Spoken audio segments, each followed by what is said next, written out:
कल जैसे हमने वास्तविक संख्या के अंतर्गत परिमेय संख्या को पढ़ा था और परिमेय संख्या की परिभाषा को पूर्ण करते हुए हमें आज प्राकृत संख्या और पूर्ण संख्या को पढ़ना होगा। तो आइए आप सब देखिए। प्राकृत संख्या, प्राकृत संख्या का इंग्लिश लैंग्वेज में जो नेम है उसको नेचुरल नंबर्स कहा जाता है। नेचुरल मीन्स मतलब नेचर से कहीं ना कहीं इसका संबंध है। नेचर प्रकृति, प्रकृति और प्राकृत संख्या कहीं ना कहीं एक दूसरे से गहरा संबंध रखते हैं। कह सकते हैं जो चीजें हमें प्रकृति ने दी होती है वो प्राकृतिक होती है, प्राकृतिक होती है ना। उसी प्रकार जो नंबर्स हमें डायरेक्टली प्राप्त हुए हैं, जैसे स्टार्टिंग में या पहले की बात करें तो जो गिनती कहीं ना कहीं प्रारंभ हुई, एक से प्रारंभ हुई थी, क्योंकि अभी बाद में तो शून्य का आविष्कार हुआ है ना। तो पहले कहीं ना कहीं एक से गिनती प्राप्त हुई थी, 1 2 3 4 5 6 इस प्रकार से स्टार्टिंग हुआ होगा। तो ये मतलब कह सकते हैं कि हमें प्रकृति से प्राप्त संख्याएं हैं। मतलब वास्तविक में प्रकृति से प्राप्त नहीं है, लेकिन ये हमें डायरेक्टली प्राप्त है, इसलिए हम कह सकते हैं कि ये प्रकृति से प्राप्त है। तो इसलिए इनको हम याद रखने के ट्रिक के हिसाब से कह सकते हैं कि प्रकृति से प्राप्त या प्राकृत संख्या हो गई। तो यानी कि 1 से लेकर अनंत तक की सभी संख्याएं, एक के बाद जहां तक आप गिनती बोल सकते हो। अनंत का मतलब ये हुआ कि जिसका कभी अंत ना हो, जिसका कभी अंत ना हो। तो 1 2 3 4 5 6 7 8 9 10, उसके बाद में 100 1000 लाख करोड़ अरब खरब, मतलब गिनतियों का अंत नहीं हो रहा है। इसलिए इसको एक सिंबल इन्फिनिटी यानी कि उल्टा जो 8 आपको दिखाई दे रहा है इसको अनंत कहा जाता है, इस सिंबल कहते हैं। तो 1 से लेकर जहां तक आप बोल सकते हो अनंत तक की सभी प्रकार की जो संख्याएं होती है वो सभी क्या कहलाती है? प्राकृत संख्या कहलाती है। क्या कहलाती है?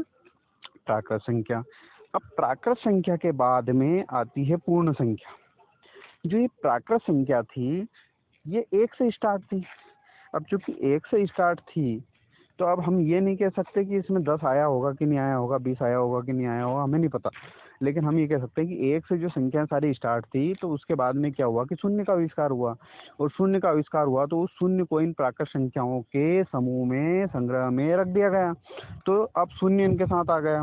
तो अब हमारी गिनती कहाँ से स्टार्ट हुई? शून्य से स्टार्ट हुई। तो 0 1 2 3 4 यानी प्राकृत संख्याओं के संग्रह में ही शून्य को जब शामिल कर दिया गया तो ये सारी संख्याएं बन गई पूर्ण संख्या। क्या बन गई? पूर्ण संख्या। क्योंकि 1 2 3 4 5 6 7 8 9, फिर 10 को प्राप्त करने के लिए हमें शून्य की आवश्यकता लगी, तब जाके शून्य का आविष्कार हुआ और 10 मिल गया। 10 मिलने के कारण ये सारी संख्याएं क्या बन गई? अब पूर्ण संख्या बन गई। यानी कि कहने का तात्पर्य ये हुआ कि सारी प्राकृत संख्याओं के संग्रह में यदि शून्य को शामिल कर दिया जाए तो वो सभी क्या कहलाती है? पूर्ण संख्या कहलाती है। पूर्ण संख्या को अंग्रेजी में होल नंबर्स कहते हैं। WHOLENUMBER,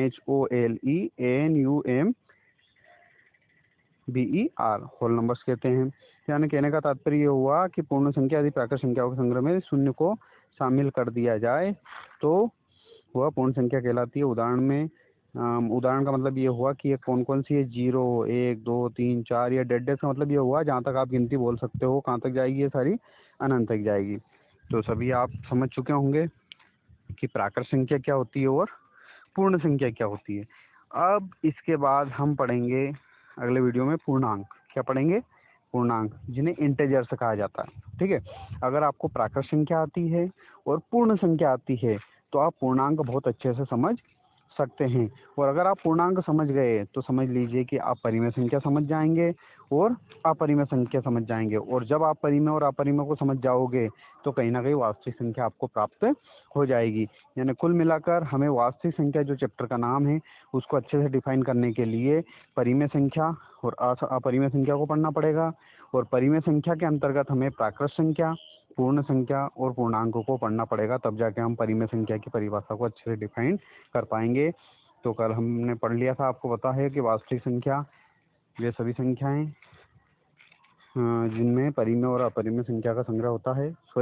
परिमेय और अपरिमेय संख्या का जो संग्रह होता है उनको क्या कहा जाता है? वास्तविक संख्या, रियल नंबर्स कहा जाता है। और परिमेय संख्या जो वो होती है जिन्हें अंश बटे हर अर्थात P बटे Q के रूप में लिखा जा सकता है, जहाँ पे हर का मान 0 नहीं होता है, वे सभी क्या कहलाती है? परिमेय संख्या कहलाती है। और परिमेय संख्या के अंतर्गत हमें प्राकृत संख्या पढ़ना पड़ेगा।